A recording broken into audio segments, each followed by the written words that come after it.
House Speaker Mike Johnson spoke on Capitol Hill recently, just moments ago, in fact, and he's, once again blaming Democrats for the government shutdown that has now reached its 20th day. House lawmakers are still on recess while the Senate returns to the Hill today. Meanwhile, President Trump is set to meet with Senate Republicans tomorrow, but at this moment, Congress is at an impasse. We should be able to wrap this up this week if they will sit down and have a negotiation with us. The president has spent 1 hour negotiating this issue with leadership in Congress. That's it, 1 hour. They need to get in the room and stay in the room until we can hash this out. This is absolutely, totally ridiculous to sit here and say we're afraid people cannot afford their health care, but at the same time, we're going to deny them their paycheck. Those two things do not match up, and Democrats need to actually be honest about it. All right, CBS News congressional reporter Taurean Small joins me now from Capitol Hill. So, Taurean, again, sniping at each other from the sidelines, Democrat, Republican.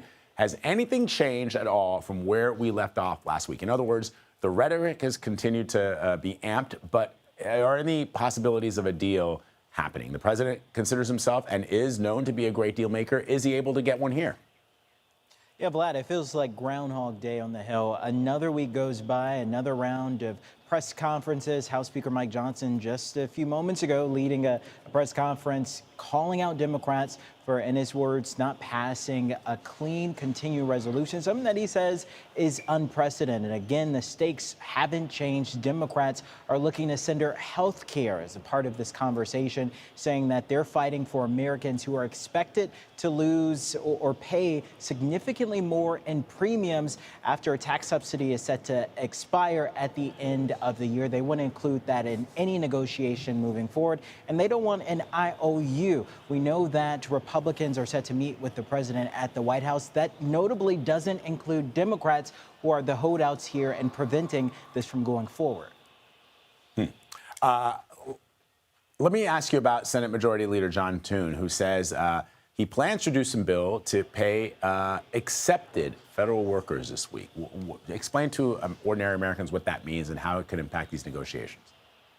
Yeah, he's talking about federal workers that are required to work without pay, not necessarily those furloughed workers who presumably would receive back pay once the government reopens. This is something that is a break from what House Speaker Mike Johnson has been talking about. He is not in favor of a standalone bill. John Thune, before the president announced that the Pentagon would direct $80 billion in unobligated research and development funds to paying the military, said that he was on board with legislation being floated around paying troops. Now he's considering this. There is bipartisan backing, at least in this side of the Capitol, for that. The question is whether or not Speaker Johnson will call back his members to vote on such proposal. As of now, as it stands, he's pretty dug in on the fact that he's not willing to call them back until the clean continuing resolution that passed out of the House is passed out of the Senate. And if that doesn't happen, it's unlikely that any of this would see much success, Vlad. All right, Taurean Small reporting from Capitol Hill for us. Taurean, let us know if there's a breakthrough, although somehow I don't think we're going to be hearing from you in the next hour. Appreciate you as always, my friend.